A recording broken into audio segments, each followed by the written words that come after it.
I told her not to get on the plane, but she went anyway. I can still see her expression as she slammed the car door, that small, smug curl at the corner of her mouth. Back then I used to read it as affection, now it felt like defiance. "I've got this, don't worry," she said, freeing her arm from mine as if I'd been holding only air. The taxi sped away and I was left watching the pavement, my heart pounding, my chest tight, like the ground had tilted under my feet. I'd been cautious, so careful. I knew the hazards, the temptations, the slippery slopes that could wreck everything we'd built. I'd done everything I thought would make her trust me. But trust isn't something you command, it's a delicate strand that can snap without warning. For months things had been wrong. Tiny shifts, small deceptions that at first seemed insignificant.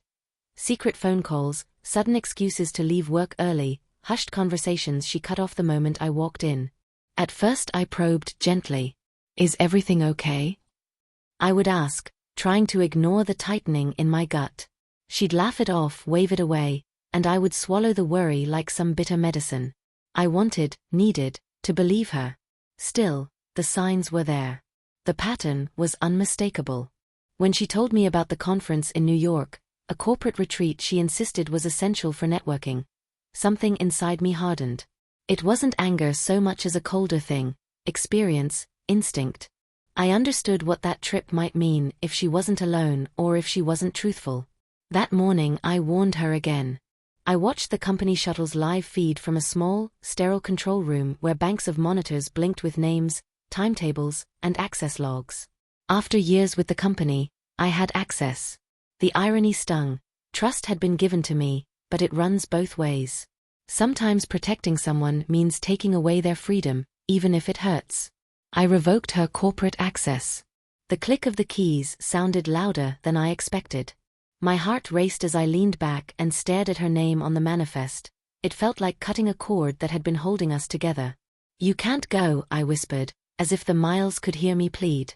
The truth was harsher. I wasn't shielding her from the airport or the plane or some vague danger. I was protecting myself from what I already feared was inevitable.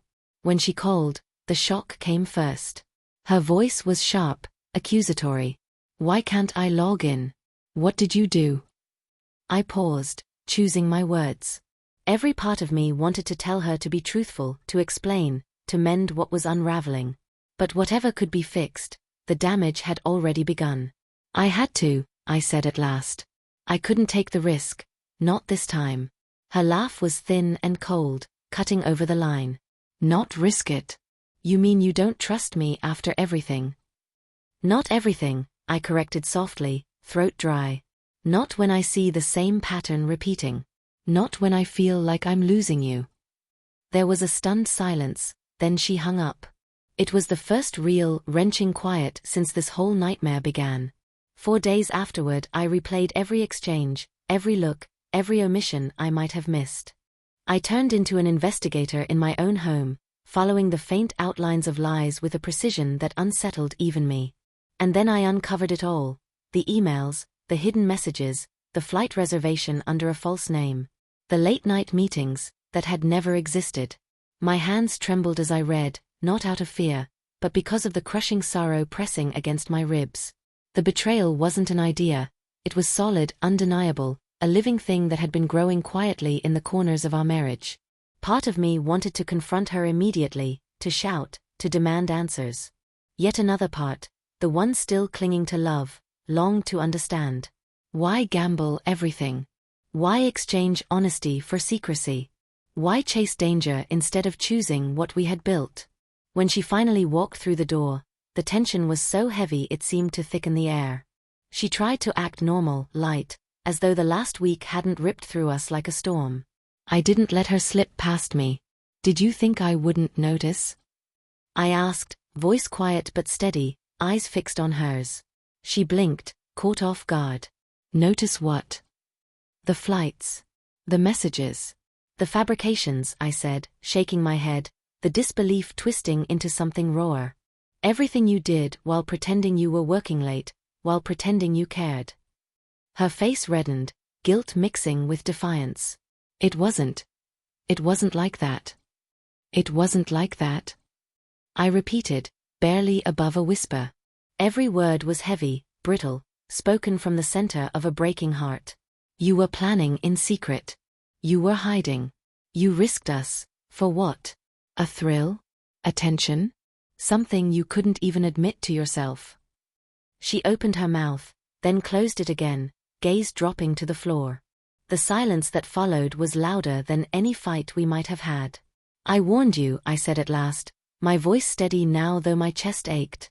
I cut your access because I knew what was coming. Because I thought maybe, just maybe, if I stopped you there was still a chance for us.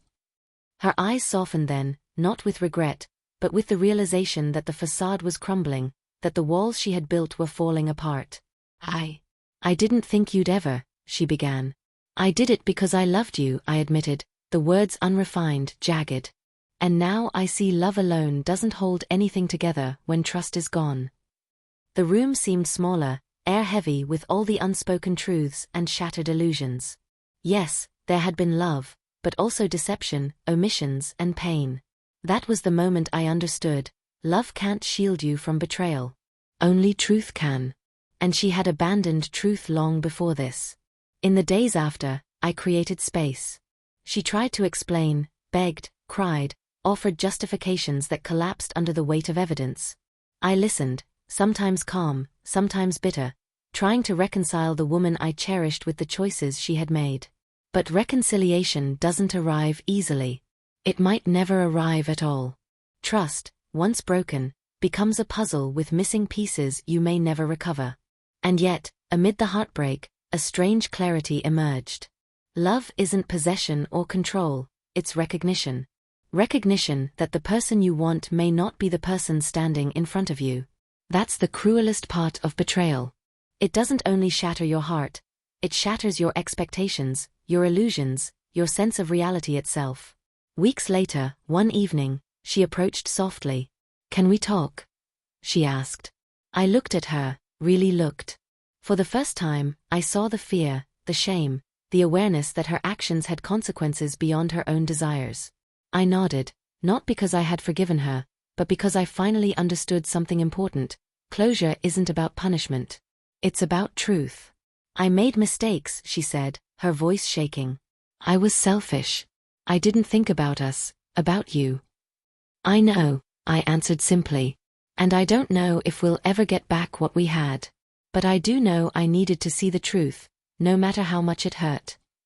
Tears gathered in her eyes. I'm sorry. I wish I could take it back. Some things can't be undone, I replied. But they can be learned from. That's all I ever wanted, honesty. In that moment, standing in the wreckage of betrayal, I felt both pain and release. She had betrayed me, yes. But by cutting her access, by forcing the truth into the light, I had reclaimed something vital. I had chosen honesty over illusion, clarity over denial. I had warned her. When she ignored it, I acted, not to punish her, but to protect the part of me that still deserved truth. Sometimes love isn't enough. Sometimes you have to choose yourself, even if your heart is shattering.